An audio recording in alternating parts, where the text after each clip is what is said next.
Salut les amis, c'est Mogenzi. Bah écoutez, nouvelle petite vidéo Imo du week-end.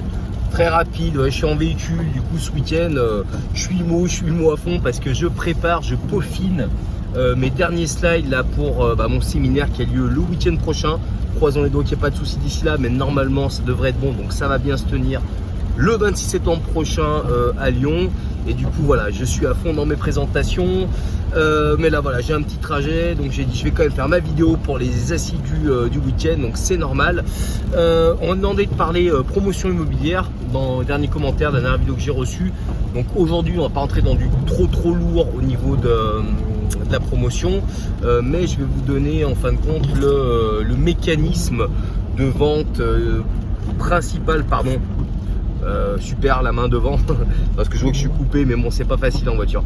Le mécanisme de vente principal d'un promoteur qui est la VFA. Donc la VFA, vous avez tous peut-être déjà entendu ce terme là, c'est la vente en futur état d'achèvement. Alors, encore une fois, vidéo d'ouverture d'esprit, on va pas rentrer dans tous les détails juridiques, concrets du business sur ces vidéos du week-end, c'est compliqué. Mais quel est le gros avantage pour un promoteur d'utiliser ce mécanisme-là? Et bien finalement, grâce à ça, grâce à ce mécanisme-là, il va réussir à monter son projet grâce à l'argent de ses clients. Voilà, il ne va pas avoir un effort de trésorerie trop lourd, même s'il y a bien sûr un effort de trésorerie, on va revenir juste après. Pourquoi? Parce qu'il ne va pas porter l'ensemble du projet, achat du foncier plus construction de l'ensemble des bâtiments et après revendre, comme ça peut se faire dans une opération de promotion, construction, vente, où on vend un produit fini. Mais là on a dû porter l'ensemble du projet. Et ben la VFA permet finalement de financer son projet grâce à l'argent des clients, parce que le promoteur va mettre en place un projet initial. Il va comment dire, il peut vendre avec pas grand chose. Voilà, c'est compliqué en fait, c'est un sujet tellement vaste, donc je voulais juste aujourd'hui faire l'initiale de la VFA, mais on est obligé d'en dire un petit peu plus et on fera d'autres vidéos sur le sujet. Mais grosso modo, dites-vous qu'un promoteur peut au départ vendre du vent, et très clairement, bien souvent, il vend du vent. Il vend en fait une opération qu'il projette. Parce que la promotion, c'est ça, c'est on va promouvoir un terrain, on va promouvoir une vieille bâtisse, voilà, on va comme un promoteur spectacle, on va promouvoir un événement sur un lieu. Là, je suis désolé, je passe en direct live un accident, un mec qui s'est mis en travers de la route, donc il faut rester sérieux. Donc voilà, donc il a son idée de son projet. Il a travaillé ça normalement quand il lance ses plans pour sa réservation. Il a quand même fait bosser des archis, donc il y a quand même des fonds qui ont été mis au départ. Il y a toujours un amorçage d'une opération, et l'amorçage c'est ça, c'est finalement on va payer quelques études, les plans, voilà, qui nous permettent de vendre, faire rédiger un contrat de réservation, mais ça c'est très simple, hein, les notaires ont les bases toutes faites.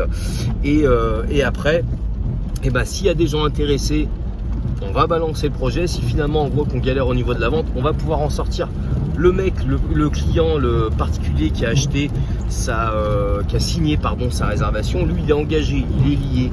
Par contre le promoteur, comme il a des conditions suspensives, d'obtenir son permis, d'obtenir ci, d'obtenir ça, lui il peut en sortir. Donc vous voyez, c'est assez particulier. Bon, ceux qui vont sur des VFA, ils vont se dire oulala, bon c'est comme ça. Ouais, c'est comme ça. Alors attention, maintenant beaucoup de promoteurs attendent quand même d'avoir leur permis ou autre pour faire des réservations, hein. C'est pas tous qui font comme ça, mais on pourrait le faire comme ça. Mais pour cette petite vidéo qui ne doit pas être trop longue, et je vois que je suis déjà à 4 minutes, simplement rappelez-vous ça, VFA, vente en futur état d'achèvement, il y a beaucoup de choses, on parlera peut-être dans d'autres vidéos et tout, mais c'est surtout l'idée de se dire qu'on va utiliser ce mécanisme, par contre qui est cadré juridiquement. Attention, on ne peut pas le faire comme ça n'importe comment, donc on parlera peut-être du cadre juridique dans une autre vidéo, mais grosso modo le gros avantage c'est ça, c'est d'utiliser les fonds de ses clients pour monter ces bâtiments au fur et à mesure de la construction. Voilà, il y a des paliers qui sont donnés en fonction de l'avancement du chantier, mais pour faire ça, voilà, on va utiliser l'argent de nos clients pour monter un projet immobilier au fur et à mesure, donc on ne va pas sortir toute la trésorerie, et c'est là le gros avantage de la VFA. Donc voilà. Bah, c'était une petite vidéo rapide mais vraiment sur un trajet, parce que là je vous dis bon, pour aujourd'hui je bloque, mais demain c'est reparti, je fignole les présentations. Donc ceux qui seront là le 26, et bah écoutez, je vous attends de pied ferme, ça va être plutôt cool.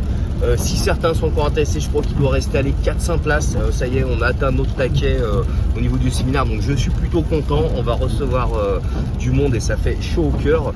Donc voilà, si vous êtes intéressé, je vous dis quelques petites places, peut-être le lien pardon, en haut ou en bas, si vous voyez sur YouTube ou sur Facebook. Et puis pour les autres qui suivent sur la chaîne YouTube, la semaine prochaine, une vidéo, on sera peut-être un peu plus posé, parce que là, il y a eu la main, il y a eu l'accident, c'était assez rock'n'roll. Mais voilà, aujourd'hui, première ébauche sur la promotion, rappelez-vous, VEFA. Le gros avantage, on va utiliser l'argent de client pour monter notre projet immobilier. A très vite les amis, salut.